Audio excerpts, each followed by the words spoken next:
Saya pernah menceritakan kalau tidak salah kisah seorang sahabat Nabi. Itu dua kakinya puntung, dua tangannya puntung, matanya buta. Diceritakan bahwasanya beliau rahimahullah radhiyallahu anhu di sebuah kemah di padang pasir. Ya. Kemudian orang ini dijaga oleh anaknya. Duduk di atas tempat tidur, terbaring, tidak bisa bergerak apa-apa karena tangan kakinya puntung dan juga matanya buta. Maka datanglah seseorang musafir lewat di kemah itu. Lalu kemudian dia ingin cari sesuatu minuman ya, yang dia bisa hilangkan hausnya. Ketika dia masuk dia lihat pemandangan itu. Lalu dia mengatakan, setelah salam dijawab oleh sahabat Nabi ini. Waalaikumsalam. Kemudian dia mengatakan, saya seorang musafir haus, butuh air. Bisa saya minta air?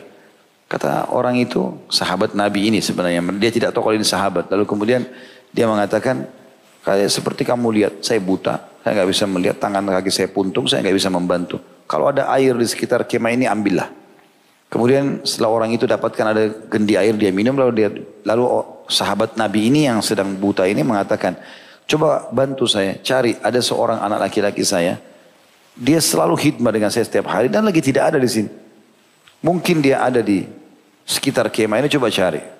Kata orang ini, baiklah, saya akan coba cari. Kebetulan orang ini juga orang beriman. Allah SWT seakan-akan datangkan dia di situ. Kemudian dia keluar dari kemah, dia cek di sekitar kemah, dia temukan ada satu jasad manusia, sudah habis sebagian besar badannya dimakan oleh singa.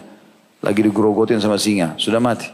Kata dia, saya sangat yakin ini anaknya. Tidak ada orang lain soalnya, pasti ini anaknya orang ini. Bagaimana caranya saya membahasakan pada orang ini? Sudah buta matanya, kaki tangannya puntung. Bagaimana caranya membahasakan ke dia? Bisa dia terima atau enggak? Terus berkecamuk di benaknya sampai dia bilang, sudah saya tawakal Allah. Coba masuk bicara. Dia masuk lalu dia mengatakan, wahai bapak tua, apakah anda tahu kisah Nabi Ayub alaihissalam? Kata orang itu, tentu saja. Tentu ini sahabat Nabi ya, terakhir nanti boleh dia tahu. Tentu saja. Bukankah dia sudah diuji oleh Allah 20 tahun kena penyakit kusta dan orang semua menjauhinya? Kata orang itu, sahabat itu, iya. Bukankah 12 anak laki-lakinya semuanya keruntuhan bangunan dan mati tiba-tiba dalam sehari? Iya. Bukankah semua hewan ternaknya, pertanian, perkebunannya semua kena hama, sehari langsung habis semuanya? Kata dia, iya. Lalu bagaimana Ayub? Kata orang ini. Sahabat Nabi ini mengatakan, dia bersabar karena dia tahu itu adalah pahalanya. Kata orang ini, kesempatan saya bahasakan, bersabarlah karena saya menemukan jasad anak anda dimakan oleh singa, mati. Tiba-tiba kata orang ini, saya kaget. Orang ini mengatakan, alhamdulillah.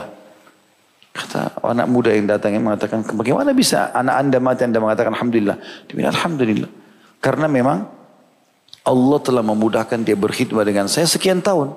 Dan baru saja berapa hari Allah ambil. Tapi kan anda buta. Tidak ada yang bisa berkhidmat. Dia mengatakan, alhamdulillah. Nikmat Allah yang terbesar yang saya tidak bisa lupakan, lisan saya masih bisa berzikir. Walaupun tangan saya puntung, kaki saya puntung, kemudian mata saya buta. Kata anak muda ini, saya belum pernah menemukan ada orang seperti ini.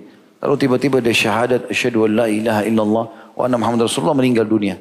Dia bilang, saya cek, mati. Tutup dengan selimut, lalu saya coba keluar dari kemah teriak-teriak, tolong ada orang meninggal. Nah ini di padang pasir. Ada 4 orang penunggang kuda lewat dari jauh, jalan. Kemudian mendekati kemah dengan pakaian-pakaian seperti orang-orang kerajaan, seperti pejabat-pejabat pemerintah gitu. Tapi zaman dulu menunggangi kuda. Kemudian dia tahan, waktu ditahan mampir. Kenapa kamu? Kata mereka berempat, ada orang buta di sini. Kakinya puntung, tangannya puntung, anaknya mati dimakan singa, meninggal dunia. Tolong bantu saya kuburkan.